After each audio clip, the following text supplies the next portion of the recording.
మన సనాతన ధర్మంలోని పురాణాలు మన మహర్షులు మనకు అందించిన వరాలు. అందులోనూ వ్యాస భగవానుడి కృతులైన అష్టాదశ పురాణాలలోని గరుడ పురాణం మనిషి జీవన గమనానికి మార్గదర్శకం. సనాతన ధర్మం ప్రకారం ఆత్మ జనన మరణ చక్రంలో నిరంతరం ప్రయాణిస్తూనే ఉంటుంది. అత్యంత దుర్లభమైన మనుష్య జన్మకు సంబంధించి గరుడుడికి సాక్షాత్తు శ్రీ మహావిష్ణువు తెలియజేసిన ఆ విషయాలలో మనిషిగా పుట్టాలంటే ఏం చేయాలి, మనిషికి మృత్యు ఎలా ప్రాప్తిస్తుంది, శరీరాన్ని ఆశ్రయించి మరణించేది ఎవరు, అప్పుడు ఇంద్రియాలు ఏమైపోతాయి, మనిషి అస్పృశ్యుడెలా అవుతాడు, ఇక్కడ చేయబడిన కర్మకు ఫలాన్ని ఎక్కడ ఎలా అనుభవిస్తాడు, అసలు ఎక్కడికి ఎలా వెళతాడు, యమలోకానికి విష్ణులోకానికి ఏ మార్గాలలో వెళతాడన్న గరుడుడి సందేహాలకు శ్రీ మహావిష్ణువు ఇచ్చిన సమాధానాలను ఈరోజుటి మన వీడియోలో తెలుసుకుందాము.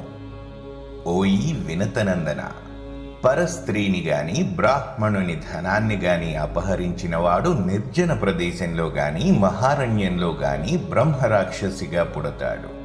రత్నాల దొంగ నీచయోనిలో పడతాడు. కొన్ని జన్మలు ఆ జీవులు మృత్యు సమయంలో పెట్టుకున్న ఆశలకు కోరికలకు అనుగుణంగా కూడా వస్తాయి.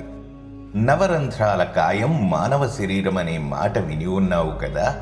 సత్కర్మలు చేసిన పుణ్యాత్ముని ప్రాణం నాభి నుండి పై వరకు గల ఊర్ధ్వ ఛిద్రాల నుండి బయటకు పోతుంది.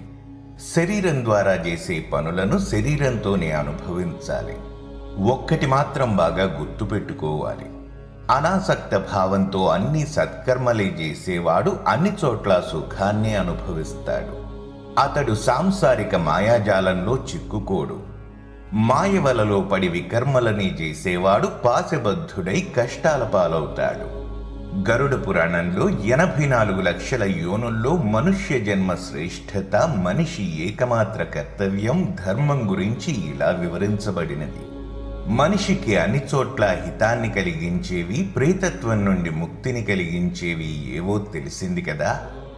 గరుత్మంత, ఈ సృష్టిలో 84 లక్షల యోనులున్నాయి. వీటిని 4 రకాల జీవాలుగా విభజించవచ్చు. అండజ, స్వేదజ, ఉద్భిజ, జరాయుజములనే ఈ 4 రకాలలో మరల ఒక్కొక్కటి 21 లక్షల జీవాలతో ఉన్నది. మనుష్యాది యోనులను జరాయుజాలంటారు. వీటిలో మనుష్య జన్మ పరమ దుర్లభం. మనుష్య లేదా మానవ జాతి సర్వశ్రేష్టం. ఈ పంచేంద్రియ యుక్త యోని ప్రాణికి ఎంతో పుణ్యం చేసుకుంటే గాని లభింపదు. ఈ జాతిలో ప్రముఖమైన వర్ణాలు 4.